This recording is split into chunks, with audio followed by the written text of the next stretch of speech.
Hey guys, today we are talking about hips. Welcome to vlog number 3.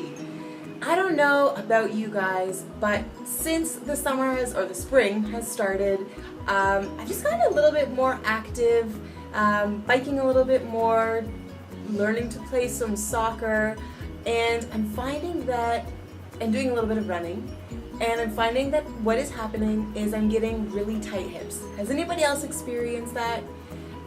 So I just wanted to talk about it, educate you guys. This is kind of like a nerdy session, so if you're not into that, it's okay. You don't have to watch it.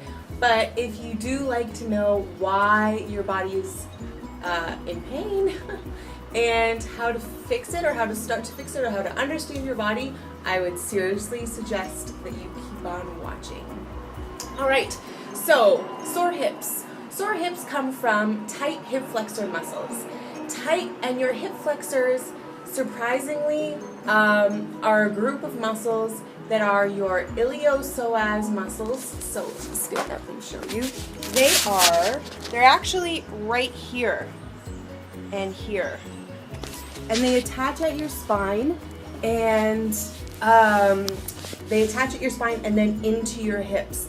So often what can happen is if you're playing a lot of soccer and you're doing a lot of kicking, those iliopsoas muscles can get tight.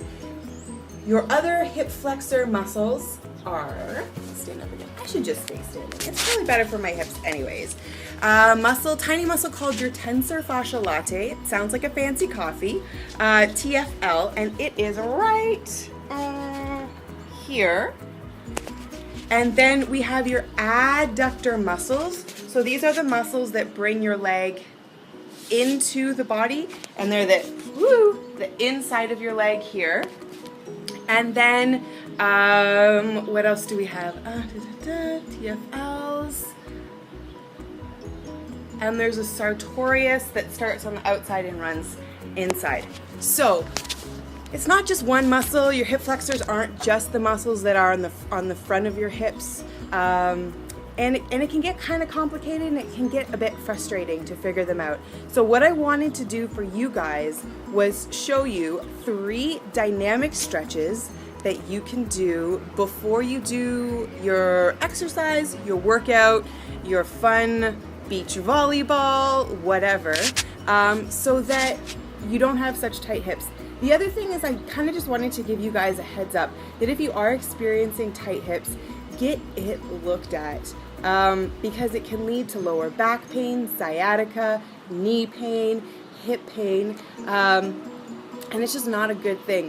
One of the things I can say is it's probably from what's called lower cross syndrome, and this is where your lower back, so your erector muscles and your hip flexors are too tight, and the opposing muscles, your abdominals and your glutes, are weak. So if that rings any bells and you're like, oh yeah, you know what, like I haven't done any core work, or I jumped right into soccer, or I jumped right into playing whatever sport it is, and you're experiencing this, try some planks, try some bridges. Those things can really help. Anyways, on to your dynamic stretches, and you can stay tuned for part 2 of the contract and release stretches that I would suggest doing after your exercise. Oh, and also a word of warning. My sweet loving husband was having some allergies while he was filming this, so there's a little bit of deep breathing, and seriously, it's just allergies. It is nothing more. Okay, so just laugh, and I don't want to retape it because the lighting is so awesome and all that jazz. So enjoy. So here are your 3 dynamic hip stretches. These are to be done before the activity. The first one are leg swings. So I'm going to demonstrate 10. So you want to stand, you want to hold on to something, and you want to take the inside or outside leg and swing it back and forth. You want to make sure that you're not doing this. So you want to keep your hips and your shoulders right on top of each other. So you want to do 10 there, and then turn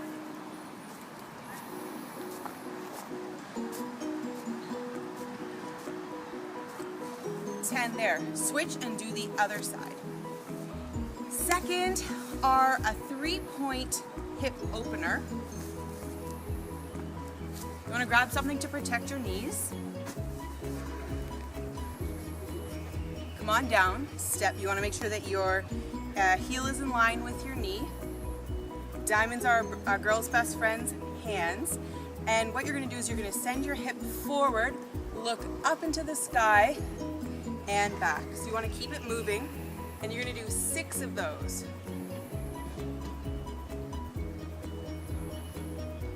I'm also squeezing my butt in the back.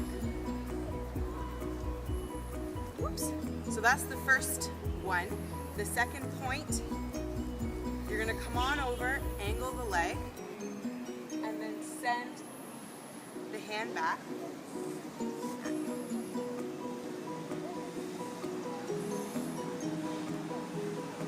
6 of those.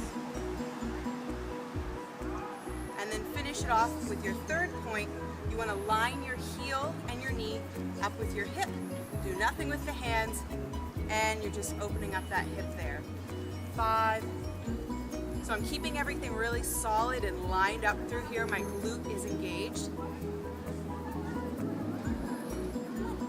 And you want to repeat the same thing on the other side. And the last one is a high lunge. So again, you've got to hold on to something.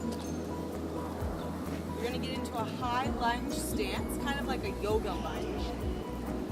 And you're going to elevate one arm.